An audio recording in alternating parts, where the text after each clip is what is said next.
नमस्कार, स्वागत है आप सभी का दूरदर्शन समाचार पर लेकर हाजिर हूं मैं खबरों का सिलसिला। मैं कृतिका। बुलेटिन की करेंगे शुरुआत और सबसे पहले एक नजर सुबह की सुर्खियों पर। विदेश मंत्री डॉक्टर एस जयशंकर ने की अमेरिकी विदेश मंत्री मार्को रूबियो से मुलाकात। दोनों देशों के बीच व्यापार समझौते पर घोषणा के बाद हुई ये मुलाकात रही कई मायनों में खास। विदेश मंत्री क्रिटिकल मिनरल्स मिनिस्ट्रियल बैठक में भी लेंगे भाग।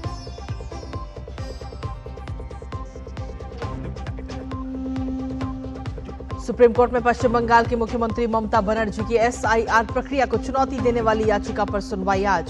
सुनवाई के दौरान मुख्यमंत्री के खुद अदालत में मौजूद रहने की भी संभावना।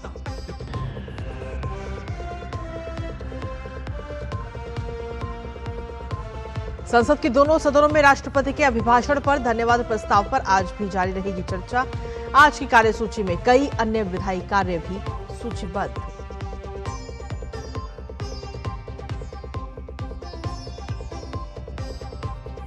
अमेरिका ईरान के बीच नहीं थम रहा तनाव। अमेरिका ने अरब सागर में मार गिराए ईरानी ड्रोन। अमेरिकी नौसेना का दावा, आत्मरक्षा में उठाया कदम।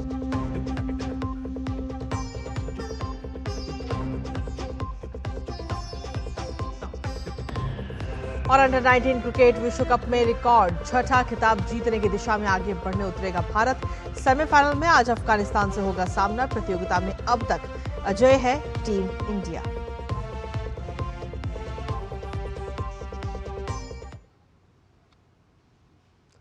तो ये थी प्रमुख सुर्खियां और अब खबरों में बस्त विस्तार से।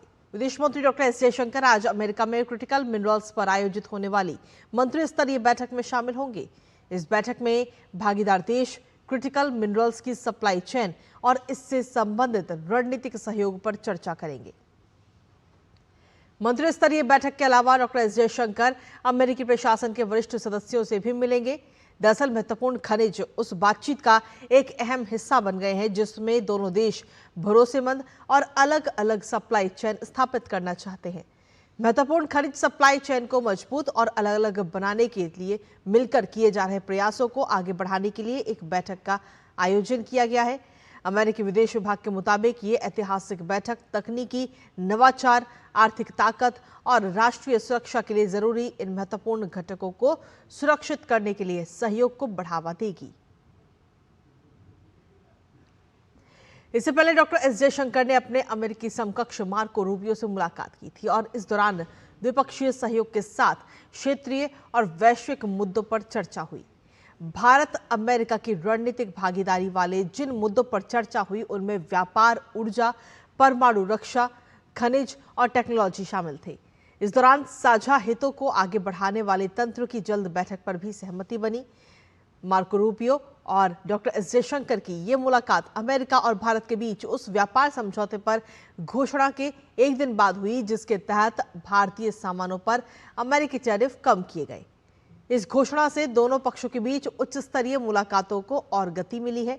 भारत और अमेरिका ने हाल ही के वर्षों में आर्थिक सुरक्षा से जुड़े कई मुद्दों पर जुड़ाव बढ़ाया है।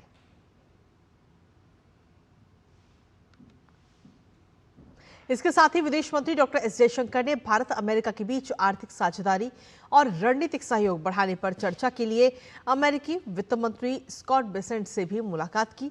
विदेश मंत्री ने सोशल मीडिया प्लेटफॉर्म एक्स पर तस्वीरें पोस्ट कर इसकी जानकारी दी। विदेश मंत्री ने लिखा कि वॉशिंगटन डीसी में अमेरिकी वित्त मंत्री से मिलकर खुशी हुई।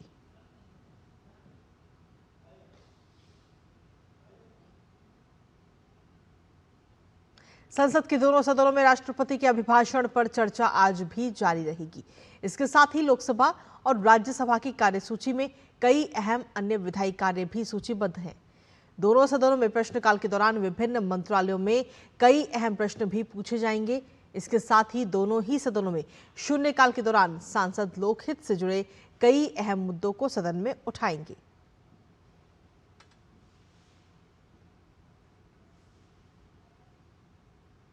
और वहीं सुप्रीम कोर्ट आज पश्चिम बंगाल में जारी एसआईआर के खिलाफ राज्य की मुख्यमंत्री ममता बनर्जी की याचिका पर सुनवाई करेगा। इसके साथ ही इस मामले से जुड़ी अन्य याचिकाओं पर भी आज सुनवाई होनी है। ममता बनर्जी आज होने वाली इस सुनवाई के दौरान सुप्रीम कोर्ट में मौजूद रह सकती हैं। प्रधान न्यायाधीश सूर्यकांत, न्यायमूर्ति जॉय माल्या बागची और न्यायमूर्ति विपुल एम पंचोली की पीठ मोस्तरी बानू और टीएमसी सांसद डेरेक ओब्रायन और डोला सेन की 3 याचिकाओं पर सुनवाई करेगी। ममता बनर्जी सुनवाई में उपस्थित होकर अपनी दलीलें भी पेश कर सकती हैं। ममता बनर्जी ने ये याचिका 28 जनवरी को दायर की थी। इस मामले में उन्होंने निर्वाचन आयोग और पश्चिम बंगाल के मुख्य निर्वाचन अधिकारी को पक्ष बनाया था। ममता ने इससे पहले मुख्य निर्वाचन आयुक्त को पत्र लिखकर चुनाव से पहले राज्य में जारी एसआईआर को रोकने का भी आग्रह किया था। तो वहीं सुप्रीम कोर्ट ने 19 जनवरी को कई निर्देश जारी करते हुए कहा था कि पश्चिम बंगाल में एसआईआर प्रक्रिया पारदर्शी होनी चाहिए और किसी को असुविधा नहीं होनी चाहिए। ओडिशा के दौरे पर पहुंची राष्ट्रपति द्रौपदी मुर्मू आज तीसरे दिन पुरी में भगवान जगन्नाथ के दर्शन करेंगी। इसके बाद राष्ट्रपति मयूरभंज जिले के आदिवासी इलाके रायरंगपुर में आदिवासी नेता भांजपीर सुनाराम सोरेन की प्रतिमा का अनावरण करेंगी। इसके अलावा वो महुलदिहा के सरकारी गर्ल्स हायर सेकेंडरी स्कूल में की जो छात्राएं हैं उनसे भी बातचीत करेंगी। दरअसल राष्ट्रपति ओडिशा और छत्तीसगढ़ के 6 दिवसीय दौरे पर हैं और इस दौरान वो कई कार्यक्रमों में भाग लेंगी। नई दिल्ली में विश्व सतत विकास शिखर सम्मेलन यानी वर्ल्ड सस्टेनेबल डेवलपमेंट समिट का 25वां संस्करण इस साल आयोजित किया जाएगा। TERI द्वारा आयोजित ये शिखर सम्मेलन 25 से 27 फरवरी 2026 तक नई दिल्ली के ताज पैलेस होटल में होगा। सम्मेलन के सिल्वर जुबली संस्करण में जलवायु परिवर्तन, ऊर्जा संक्रमण, सतत विकास और पर्यावरण संरक्षण जैसे मुद्दों पर वैश्विक नेताओं, नीति निर्माताओं, उद्योग जगत और विशेषज्ञों के बीच मंथन होगा। और इस वर्ष सम्मेलन का मुख्य विषय है परिवर्तन, vision, voices and values for sustainable development. TERI की महानिदेशक डॉक्टर विभा दीवान ने बताया कि इस सम्मेलन के दौरान सस्टेनेबल डेवलपमेंट और उस पर होने वाले खर्च को लेकर मंथन किया जाएगा और जो भी बेहतर सुझाव मिलेंगे उन पर आगे काम किया जाएगा। भारत को भी विश्व स्तर पर कॉम्पिटिटिव कैसे रहना है और एट द सेम टाइम हमको ये भी देखना है कि हमारी जनसंख्या बहुत ज़्यादा है। हम पर कैपिटा कंजम्पशन कम की बात करते हैं जो कि फिर ऊपर जाएगी, क्योंकि जैसे ही इकोनॉमिक स्टेटस इम्प्रूव होता है आपकी कंजम्पशन बढ़ती है, सबसे ज़्यादा एनर्जी में। और दूसरी चीज़ रहती है कि जो कुछ भी इंडिया में बनेगा, इंडिया की मार्केट के बाद मुझे एक्सपोर्ट करना है, तो मुझे इंटरनेशनल लेवल पे कॉम्पिटिटिव रहना है। ये सब चीज़ें डिस्कस करने के लिए WSDS world sustainable development summit, जिसमें बड़े बड़े लोग आएंगे। ये ग्लोबल समिट है तो इसमें हम इंटरनेशनल एक्सपर्ट्स एक्सपेक्ट कर सकते हैं। इंटरनेशनल एक्सपर्ट्स में दूसरे कंट्री से ministers, specially south Asian country से मिनिस्टर्स, अपने खुद के जो जिसको मतलब हम बोलते हैं voices from India, we have received confirmation from the environment minister.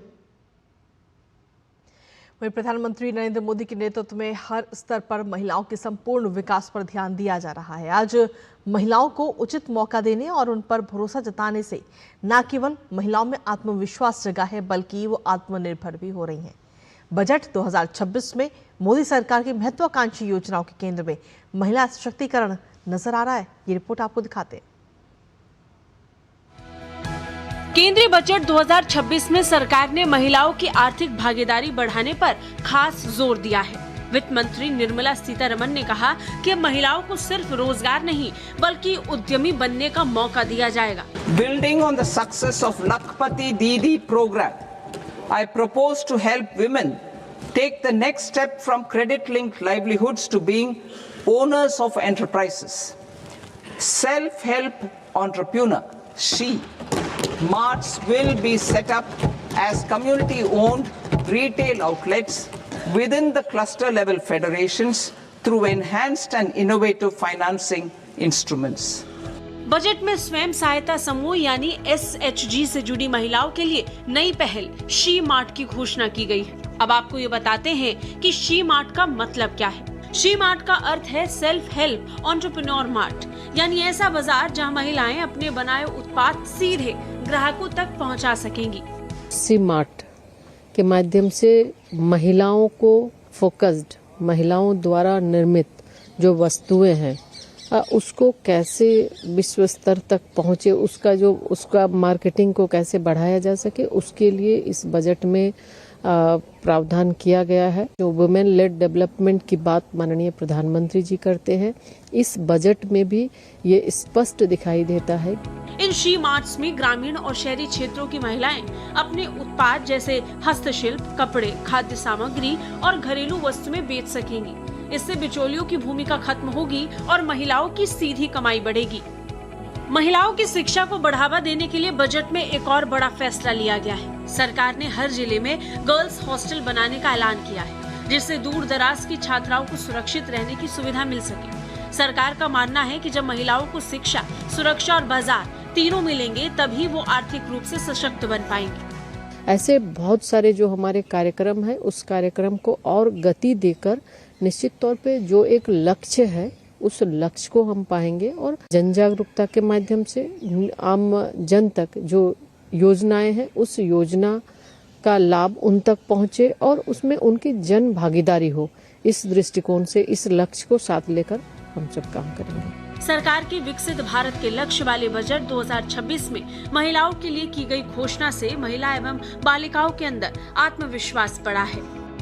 कुल मिलाकर बजट 2026 में महिलाओं के लिए किए गए ये ऐलान उन्हें आत्मनिर्भर बनाने की दिशा में बड़ा कदम है। बजट 2026 यानी एक ऐसा बजट जहां पर महिलाएं न सिर्फ योजनाओं की लाभार्थी बनेंगी बल्कि भारत की प्रगति में भी अपना योगदान दे सकेंगी और विकसित भारत 2047 को जो विजन है उसे पूर्ण करने में अपना पूरा सहयोग देंगे। यानी अब भारत की महिलाएं न सिर्फ भारत में भारत का नाम रोशन करेंगी बल्कि पूरे विश्व में भारत का परचम लहराएंगी। कैमरा पर्सन राधाकृष्णा के साथ मैं डॉक्टर सुयश शर्मा, डीडी न्यूज, दिल्ली। और खबरें लगातार जारी, लेकिन इसी बीच रुकेंगे छोटे से ब्रेक के लिए। आप बने रहिए हमारे साथ।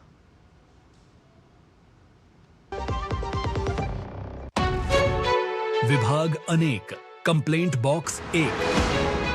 किसी भी सरकारी दफ्तर, विभाग या बैंक से जुड़ी शिकायत के लिए pgportal.gov.in पर जाएं, रजिस्टर करें, संबंधित विभाग चुनें, शिकायत दर्ज करें और ट्रैकिंग आईडी नोट करें। एसएमएस या ईमेल पर एक्नॉलेजमेंट पाएं और शिकायत का जवाब सीधे मंत्रालय से प्राप्त करें। अब तक 1 करोड़ 12 लाख से अधिक भारतीयों ने भरोसा जताया। सीपी ग्राम्स, आपकी हर शिकायत का हल। अभी शिकायत दर्ज करें pgportal.gov.in। संडे को भी लैपटॉप पे लगे हो? अरे काम वाम छोड़ो, लाइफ में थोड़ा इंटरेस्ट लो। आपके लिए रिक्लाइनर चेयर ऑर्डर कर रहा हूँ, ये देखो। अरे इतनी महंगी चेयर क्यों ले रहा है? आप ही कहते हो लाइफ में ज्यादा इंटरेस्ट लो। अब जब ज्यादा इंटरेस्ट मिल रहा है तो कहीं खर्चने तो दो। ज्यादा इंटरेस्ट? स्टेबल मनी पे घर बैठे एफडी कराएं और पाएं 8% तक इंटरेस्ट। स्टेबल मनी, इंडिया का FD booking app, download now. सुनो, एक अच्छी इंश्योरेंस पॉलिसी एआई से पूछते हैं। एक ऐसी पॉलिसी जिसमें प्रीमियम पेमेंट हो लिमिटेड पर इनकम आती रहे लाइफ टाइम। LIC का जीवन उत्सव। एक ऐसी पॉलिसी जो दे होल लाइफ इंश्योरेंस कवर भी। LIC का जीवन उत्सव। वाओ, चलो तो LIC की जीवन उत्सव पॉलिसी ही लेते हैं। मैं भी तुमसे यही कह रही थी, LIC का जीवन उत्सव। लाइफ टाइम सेलिब्रेशन मनाइए LIC के जीवन उत्सव के साथ। फ्यूचर सेट है। और ब्रेक के बाद एक बार फिर से स्वागत आप सभी का। खबरों में आगे बढ़ते हैं। आरबीआई की मौद्रिक नीति समिति MPC की 3 दिवसीय बैठक आज से शुरू हो रही है। इस बैठक का फोकस देश में महंगाई को और कम करने और भारत अमेरिका ट्रेड डील पर रहेगा। आरबीआई गवर्नर संजय मल्होत्रा की अगुवाई में होने वाली इस 6 सदस्यीय MPC बैठक का फैसला शुक्रवार को जारी होगा। विशेषज्ञों का मानना है कि MPC नीति दर में कटौती के बजाय केंद्रीय बैंक तरलता प्रबंधन, मुद्रा संबंधी जोखिमों से निपटने के साथ ही बॉन्ड बाजारों की स्थिरता पर फोकस कर सकता है। तो वहीं आरबीआई ने फरवरी 2025 से अब तक रेपो रेट में 125 आधार अंकों की कटौती की है। MPC ने भी दिसंबर 2025 में दरों की कटौती की थी, जिससे ये उम्मीद लगाई जा रही है कि फरवरी में दरों की कोई कटौती नहीं की जाएगी।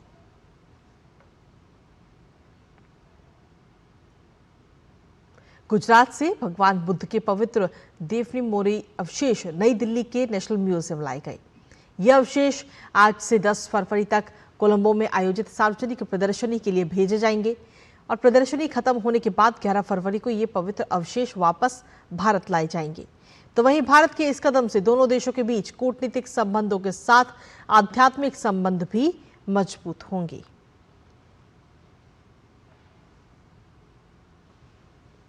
अटल नवाचार मिशन नीति आयोग की एक प्रमुख पहल है, जिसकी स्थापना साल 2016 में हुई थी। ये पहल अपनी स्थापना के बाद से भारत में नवाचार और उद्यमिता का मुख्य आधार बन गया है। इसने 10,000 से ज्यादा अटल टिंकरिंग लैब्स के माध्यम से 1.1 करोड़ से अधिक छात्रों में वैज्ञानिक सोच विकसित की है। अब AIM 3.0 के साथ ये स्टार्टअप्स को बढ़ावा देने के लिए आगे बढ़ रहा है। मिशन के पहले सत्र को संबोधित करते हुए नीति आयोग के CEO BVR सुब्रमण्यम, उपाध्यक्ष सुमन फैरी के साथ भारत सरकार के प्रधान वैज्ञानिक सलाहकार डॉक्टर अजय सूद ने 10वें अटल नवाचार मिशन के जरिए विकसित भारत 2047 का संकल्प लिया। इसके साथ ही केंद्रीय मंत्री डॉक्टर जितेंद्र सिंह दिल्ली में आयोजित अटल इनोवेशन मिशन सम्मेलन में शामिल हुए। केंद्रीय मंत्री ने सम्मेलन में जोर देते हुए कहा कि भारत के वैज्ञानिक और उद्यमिता परिदृश्य में बदलाव हुआ है। उन्होंने बताया कि यह दुनिया का सबसे बड़ा नवाचार मिशन है। जितेंद्र सिंह ने यह भी कहा कि अब नवाचार केवल महानगरों तक ही सीमित नहीं है। उन्होंने टियर 2 और टियर 3 शहरों से उभर रही प्रतिभाओं का उल्लेख करते हुए कहा कि अटल टिंकरिंग लैब्स के व्यापक प्रसार ने इस बदलाव को संभव बनाया है।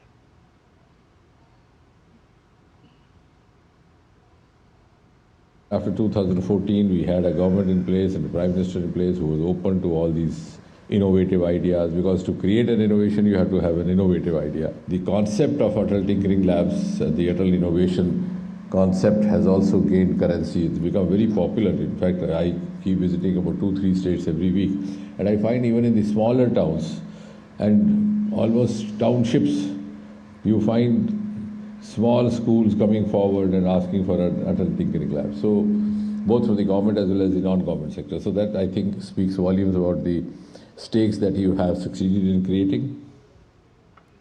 और वहीं दिल्ली सरकार ने आने वाले त्योहारों से पहले बड़ा तोहफा देने का फैसला किया है। दिल्ली कैबिनेट ने होली और दिवाली पर महिलाओं को मुफ्त गैस सिलेंडर देने के प्रस्ताव को मंजूरी दे दी है। मुख्यमंत्री रेखा गुप्ता ने बताया कि वैध राशन कार्ड धारक परिवारों को LPG गैस सिलेंडर मुफ्त दिया जाएगा। होली से पहले पात्र लाभार्थियों के बैंक खातों में धनराशि सीधे प्रत्यक्ष लाभ अंतरण प्रणाली के माध्यम से भेजी जाएगी।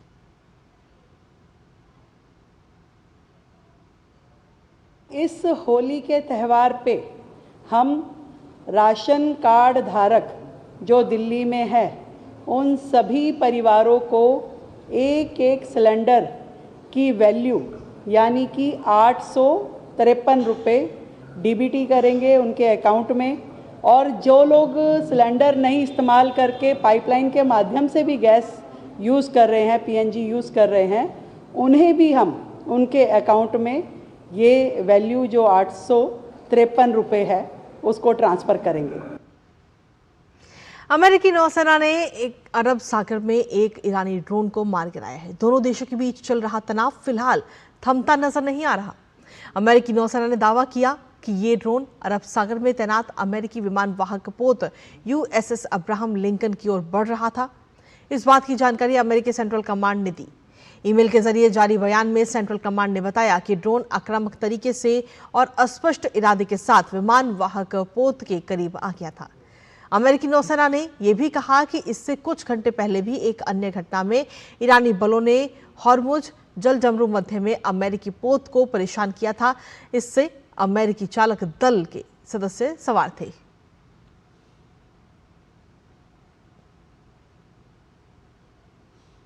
अबू धाबी में आज और कल यूक्रेन, अमेरिका और रूस के बीच शांति वार्ता होनी है और इस वार्ता में तीनों देशों के अधिकारी मौजूद रहेंगे। शांति वार्ता का उद्देश्य 4 साल से चल रहे संघर्ष को समाप्त करना है। इससे पूर्व जनवरी में पहले दौर की बातचीत हुई थी और इस पूरे मामले में फिलहाल किसी तरह की प्रगति नहीं नजर आई। रूस अभी भी यूक्रेन से जमीन छोड़ने की मांग कर रहा है और इस मुद्दे पर यूक्रेन भी पीछे हटने को तैयार नहीं है। आईसीसी अंडर 19 क्रिकेट विश्व कप के दूसरे सेमीफाइनल में आज भारतीय टीम का सामना अफगानिस्तान से होगा। आयुष महात्रे की अगुवाई वाली भारतीय टीम टूर्नामेंट में अजेय रही है। प्रतियोगिता के इतिहास में भारत सबसे सफल टीम है। उसने 5 बार खिताब जीते हैं। टीम इंडिया रिकॉर्ड 6ठी बार खिताब जीतने की दिशा में एक कदम और आगे बढ़ाने की कोशिश करेगा। भारत ने अब तक टूर्नामेंट में शानदार प्रदर्शन करते हुए सभी 5 मैच आसानी से जीते हैं, जिसमें सुपर 6 चरण में चीन प्रतिद्वंदी पाकिस्तान पर 58 रन की जीत भी शामिल है।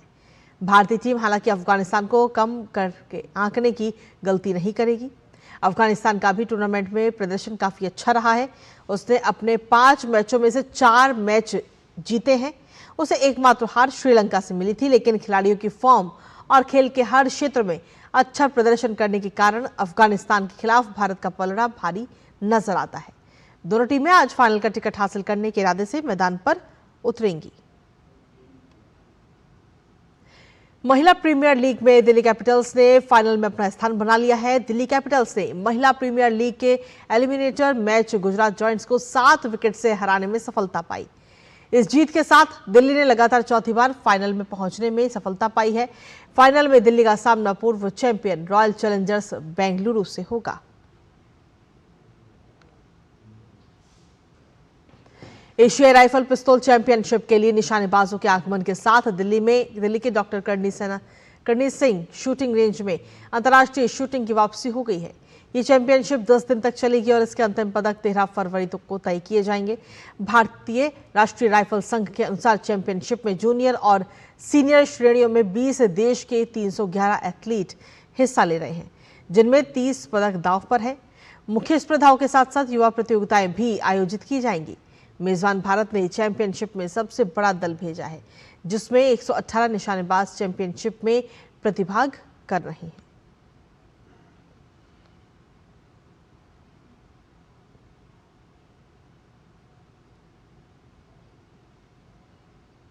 ऐसे इंटरनेशनल जो कंपटीशन है वो इंडिया में लगातार हो रहे हैं, तो ऐसे जो एक सपना है जैसे मोदी जी का कि स्पोर्ट्स हब बनाना है, और जैसे रिसेंटली अपने बजट में भी अनाउंस हुआ कि खेलो इंडिया एक मिशन बन के उभर रहा है भारत, तो जो कंपटीशन हो रहा है उसमें हमारे सारे खिलाड़ी सब तैयार हैं और विधिवत ट्रेनिंग भी हो रही है और उम्मीद है कि तिरंगा जो है वो लहराएगा। मैं बहुत एक्साइटेड हूँ, सारी टीम बहुत एक्साइटेड है and we are ready to win medals for India. मैं 10 मीटर राइफल जूनियर मैन में खेल रहा हूँ और चांस तो 100% ही है, और देखते हैं 6 को हमारा मैच है। प्रिपरेशन तो हुआ ही है और कंट्रीज़ भी मतलब चाइना, कोरिया, उनसे भी थोड़ा टफ फाइट मिलेगा और हमारे इंडियंस भी कुछ कम नहीं है, हम भी टफ फाइट देंगे उनको।